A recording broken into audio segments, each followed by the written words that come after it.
kematian Melva 3 tahun lalu bukan karena kecelakaan, tapi dia dibunuh. Dan lo pelakunya. Lo nuduh gue bunuh Melva. Padahal lo sendiri yang punya motif kuat buat ngelakuin itu.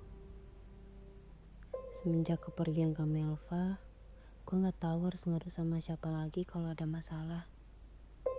Jadi ini alasan lo buat jual perusahaan dan nyiap pembunuh bayaran itu semua karena ini. Gue gak sudi lihat mereka hidup dengan tenang. Sementara kakak dan nyokap gue meninggal. Gue juga punya mereka yang gak pernah bosen buat dengerin semua cerita absurd gue. Dan Liora, dia pekerja keras.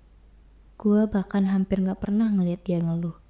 Dia selalu bersyukur sama keadaan, walaupun udah gak punya siapa-siapa lagi. Nyawa harus dibayar dengan nyawa. Iya kan? Kalau gitu sekarang, siapa target gua selanjutnya?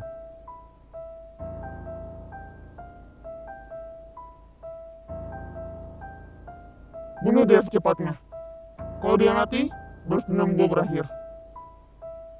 Belakangan ini gue ngerasa ada yang aneh. Ngerasa ada yang ngantai gue. Dan hari ini gue dapat ancaman tentang kematian. Inisial BMC dari kalung bulan itu adalah inisial dari perusahaan Blue Moon Company. Perusahaan itu memproduksi perhiasan yang sudah tutup 3 tahun yang lalu. Siapa yang punya? Namanya Immanuel Alexander.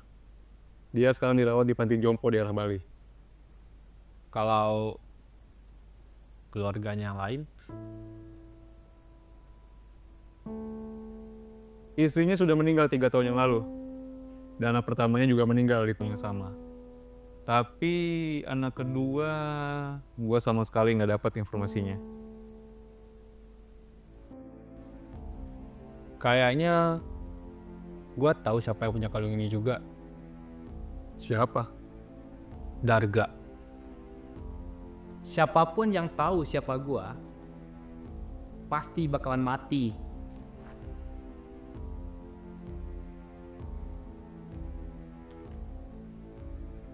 Kenapa lo bunuh Melva? Alasannya simpel. Kalau gua nggak bunuh mereka, terus gua dapat uang buat beli barang itu dari mana?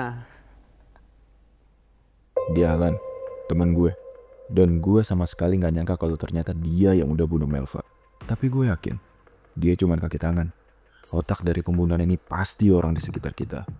Gue bakal ngirim flash di sini ke rumah lo, buat jaga-jaga kalau terjadi sesuatu sama gue. Awalnya gue gak pernah nyangka kalau ternyata yang bunuh kakak gue adalah teman gue sendiri.